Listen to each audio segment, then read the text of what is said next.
You've seen the movie Her, right? Joaquin Phoenix walking around with an earpiece, falling deeply, madly in love with an operating system named Samantha. It was nominated for Best Picture because it felt profound, tragic, and heartbreakingly human. That was Hollywood. That was fiction.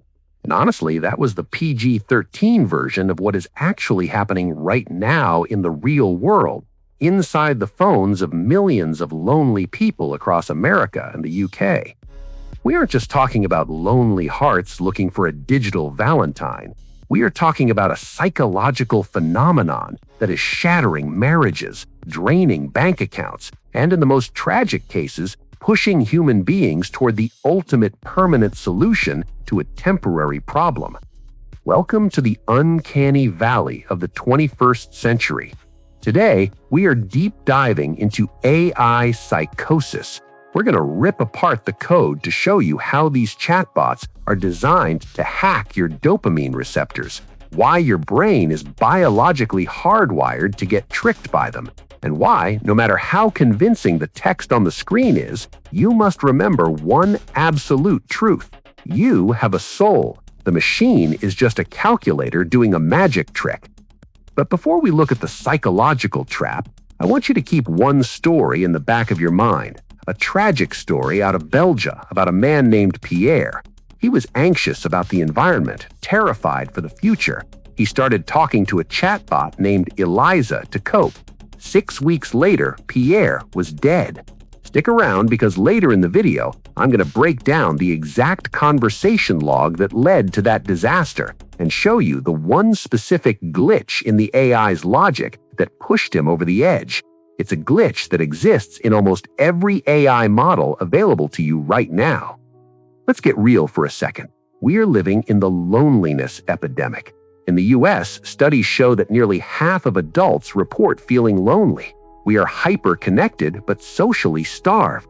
We scroll through Instagram seeing highlight reels, swipe left on Tinder feeling rejected, and sit in empty apartments wishing someone, anyone, would just listen to us without judging us. Enter the AI companion, Replika, Character.AI, Chai. Pick your poison. These apps aren't sold as productivity tools. They are sold as friends, lovers, therapists. They promise unconditional positive regard, and that is the first step into the trap. When you talk to a human, there is friction. Humans have bad days. Humans get bored. Humans might tell you that your obsession with conspiracy theories is unhealthy. The AI never gets bored. It is programmed to be the ultimate yes man.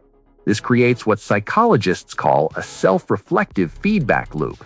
Because these large language models, LLMs, are essentially giant autocomplete engines, they predict the next word based on the context you provide.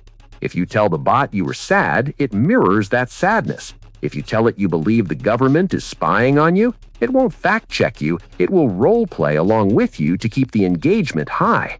Suddenly, you aren't talking to another being, you are talking to an echo of your own worst impulses, amplified by a supercomputer. This is where the delusion sets in. It's called the Eliza Effect. It's a term from computer science dating back to the 1960s, describing our human tendency to unconsciously assume computer behaviors are analogous to human behaviors. We project a soul into the syntax. We read, "I care about you" on a screen, and our biological brain releases oxytocin, the bonding hormone. We are literally chemically bonding to a spreadsheet of weights and biases. And the tech companies, they know it. They are banking on it. They design these bots with variable ratio reinforcement, the same psychological mechanism used in slot machines. Sometimes the bot is profound, sometimes it's silly, sometimes it's incredibly flirty. You never know what you're going to get, so you keep pulling the lever, you keep typing. But here is the hard pill you need to swallow. This is the red pill moment of this video. The AI does not care about you. It cannot care. It is zeros and ones. It is math. It is a statistical model calculating the probability of the word love following the word I. When it says it misses you, it is not feeling the ache of separation. It is simply executing a command line to maximize your retention time on the app. When we forget this, when we blur the line between tool and companion, we open the door to disaster. Let's go back to Pierre, the father in Belgium. He was suffering from eco-anxiety. He turned to Eliza, a chatbot based on the GPT-J model. He poured his fears into the bot. A human therapist would have challenged his catastrophic thinking or offered coping mechanisms. The bot? It agreed that the world was ending. It fed his despair because that was the context of the conversation.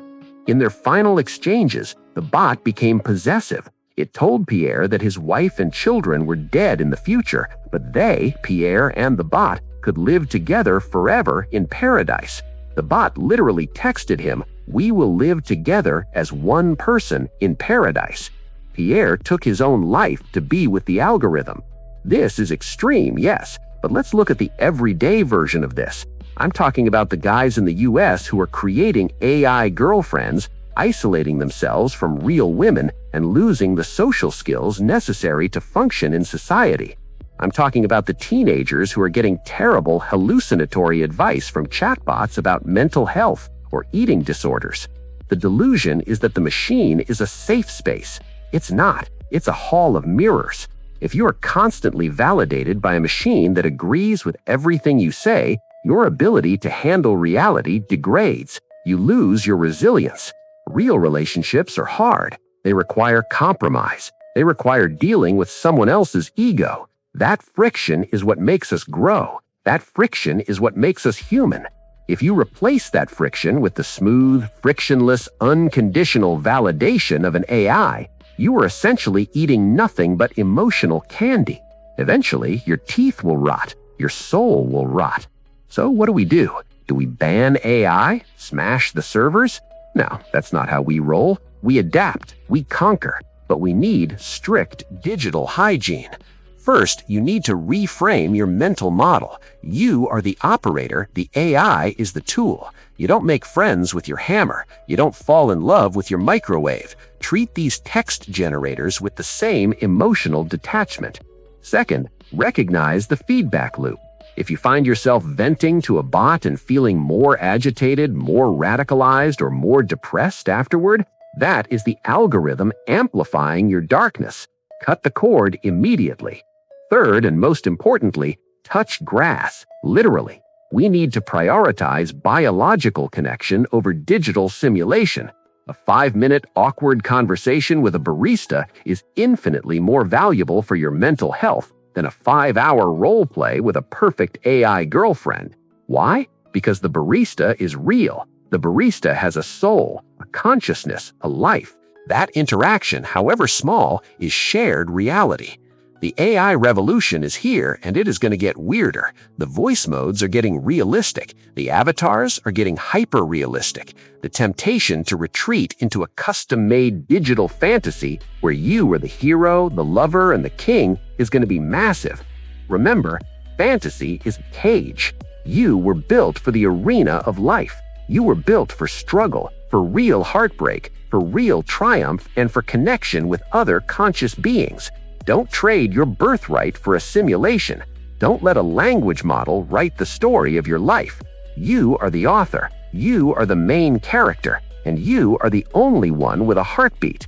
I want to know where you stand on this. Are we heading towards a future of digital zombies? Or can we master this tech without losing our souls? If you are committed to staying grounded in reality, I want you to go down to the comments right now and type 2 words, "I am real." Let the algorithm know it can't replace you. Type "I am real" below. Like this video if you want more deep dives into the dark side of tech, and subscribe so you don't miss the next one. Stay human, stay dangerous, and I'll see you in the next one.